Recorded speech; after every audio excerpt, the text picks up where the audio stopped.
Basic mathematics के chapter 5 circle के exercise 5C का क्वेश्चन नंबर 3। तो हमारे पास क्वेश्चन गिवन है, find the equation to the tangent to the circle x square plus y square is equal to 9 which are perpendicular to x minus one is equal to 0। तो इस question में क्या है, हमें टेंजेंट की equation जो है फाइंड करनी है सर्कल के ऊपर जो परपेंडिकुलर है दिस लाइन के।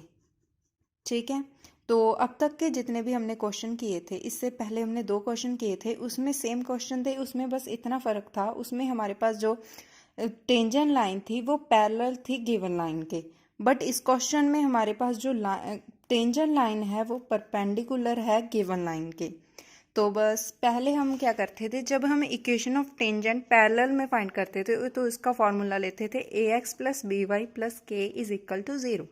ये तब लेते थे जब पैरेलल थी, लेकिन जब परपेंडिकुलर है तब हमारे पास इक्वेशन ऑफ टेंजेंट क्या है, B x plus A Y plus k is equal to 0। इसमें क्या हो गया, ए के कॉफिशेंट जो एक्स का कॉफिशेंट था ए वो वाई का हो गया और बी इसका हो गया। जब हमने ये वाली क्वेश्चन किया था तो हमारे पास जो लाइन होती थी तो उसके जो कॉफिशेंट होते थे, एक्स का कॉफिशेंट हम इसका ले लेते थे इस एक्स का, वाई का वाला कॉफिशेंट इस वाई का ले लेते थे। पर इसमें क्या है, अगर हमारे पास इक्वेशन गिवन है तो हम जो ये वाला वाई का कॉफिशेंट है वो एक्स के आगे लिखेंगे और जो एक्स के आगे कॉफिशेंट है वो वाई के आगे लिखेंगे। ठीक है, अगर इसमें हमारे पास जब पैरेलल वाला किया था, अगर हमारे पास वहाँ पर 4 नेगेटिव में था तब भी हम उसे b की जगह पर जब पुट करते थे तो b इज इक्वल टू -4 लिखते थे, a की वैल्यू 3 लिखते थे। लेकिन परपेंडिकुलर में ऐसा नहीं है। अगर b की वैल्यू 3 है, जैसे a की वैल्यू फॉर एग्जांपल 3 है एंड b की वैल्यू b प्लस 4 लिखेंगे, चाहे हमारे पास माइनस में वैल्यूज़ हों तो भी हम प्लस में लेकर ही चलेंगे परपेंडिकुलर में। पैरेलल में अगर नेगेटिव में गिवन है तो हम नेगेटिव लेंगे, अगर पॉजिटिव में गिवन है तो पॉजिटिव लेंगे। लेकिन परपेंडिकुलर में हमें अगर नेगेटिव में भी गिवन है तो भी पॉजिटिव में लेंगे, अगर पॉजिटिव में गिवन है तो भी पॉजिटिव में लेंगे। इसके बाद आता है length of perpendicular. Length of perpendicular को फाइंड करने का फॉर्मूला सेम है जैसे कि पहले था, mod A X plus B Y plus K over A square plus B square का स्क्वायर रूट।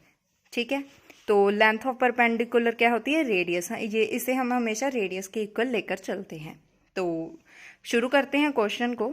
तो हमारे पास क्वेश्चन में कहा गया है find the equation to the tangent. हमें इक्वेशन ऑफ टेंजेंट जो है फाइंड करनी है टू द सर्कल। उसके बाद इक्वेशन ऑफ सर्कल हमें गिवन है, उसकी इक्वेशन है x square plus y square is equal to 9।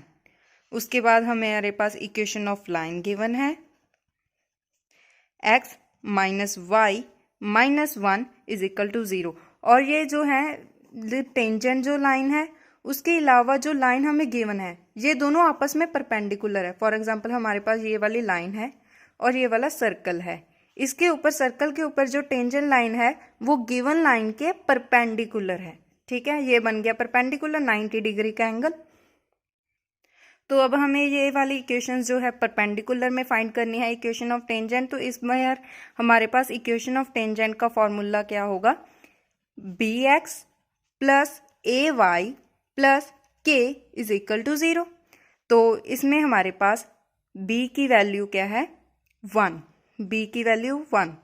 अगर पैरेलल होता तो हमारे पास क्या होती, -1, लेकिन परपेंडिकुलर है तो हमारे पास क्या है, +1 वैल्यू है b की।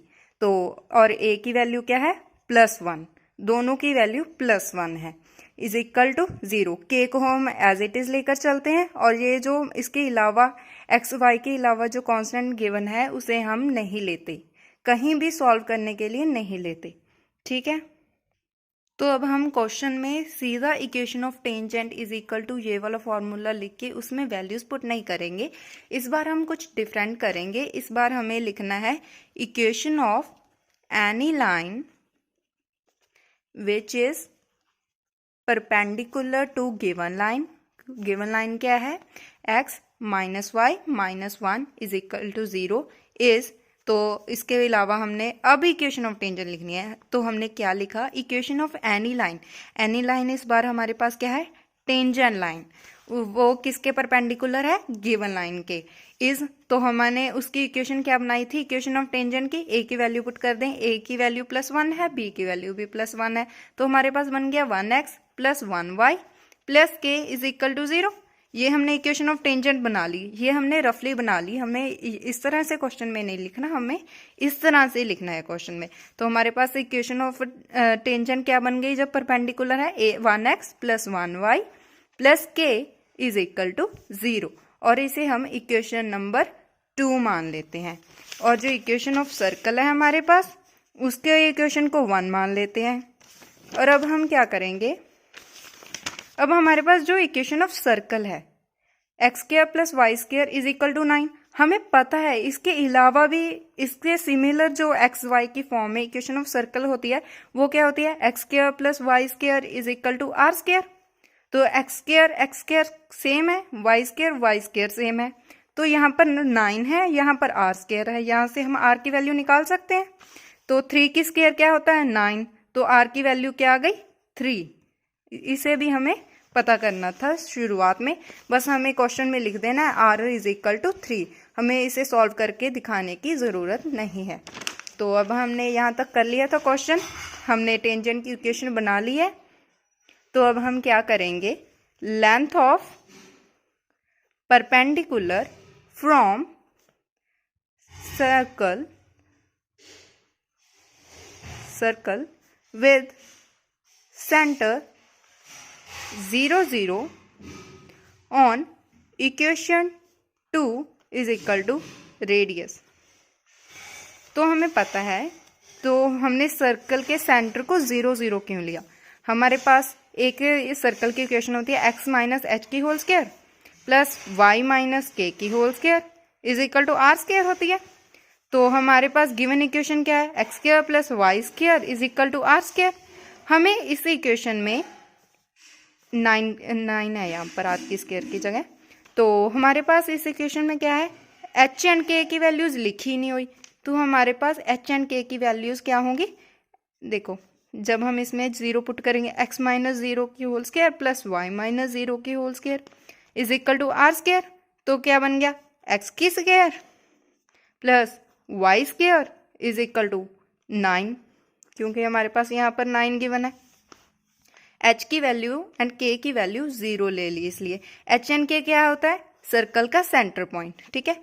तो ये भी हमें करके नहीं दिखाना, हमें पता कर लेना है बस h, k, यानी कि सेंटर पॉइंट्स ऑफ सर्कल क्या है, 0, 0, रेडियस क्या है 3, ये दोनों चीज़ें पता कर ली।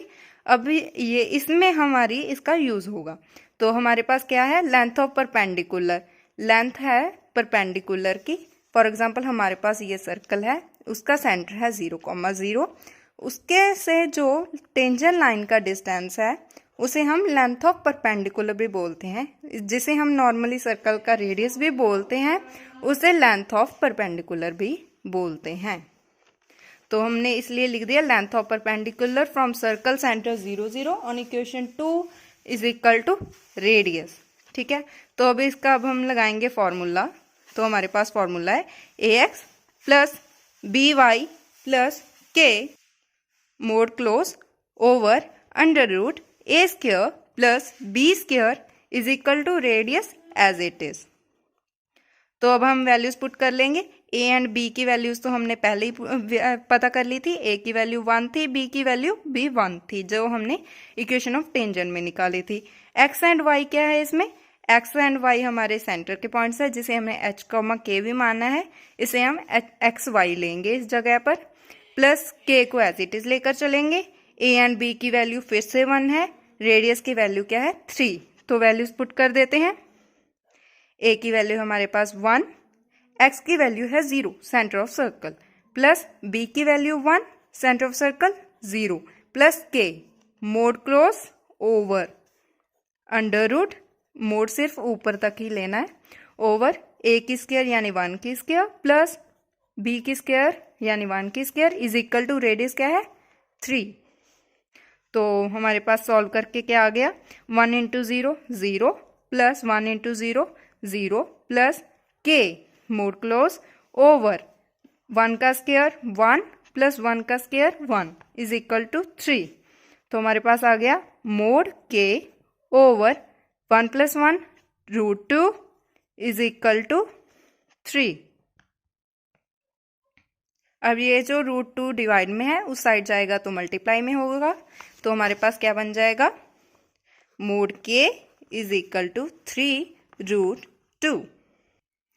तो के पर क्या है मोड हटाएंगे तो इस साइड जो ऑपोजिट साइड पे वैल्यूज होगी उसे हम प्लस माइनस में लेंगे, तो हमारे पास के की वैल्यू बन जाएगी k is equal to plus minus 3 root 2। तो अब हम इसे पुट कर देंगे, पुट इन 2। हमारे पास सेकेंड इक्वेशन क्या है, इक्वेशन ऑफ टेंजेंट। तो इक्वेशन ऑफ टेंजेंट हमारे पास क्या है, 1x प्लस 1y प्लस के। तो के की वैल्यू पुट करेंगे 1x plus 1y plus k is equal to 0 हमारे पास इक्वेशन ऑफ टेंजेंट है। तो ये इसकी वैल्यूज पुट करने के बाद हमारे पास क्या बन जाएगी, 1x plus 1y plus minus 3 root 2। के की वैल्यू क्या है, plus minus 3 root 2 is equal to 0। तो थर्ड के फर्स्ट पार्ट का यही हमारा आंसर है।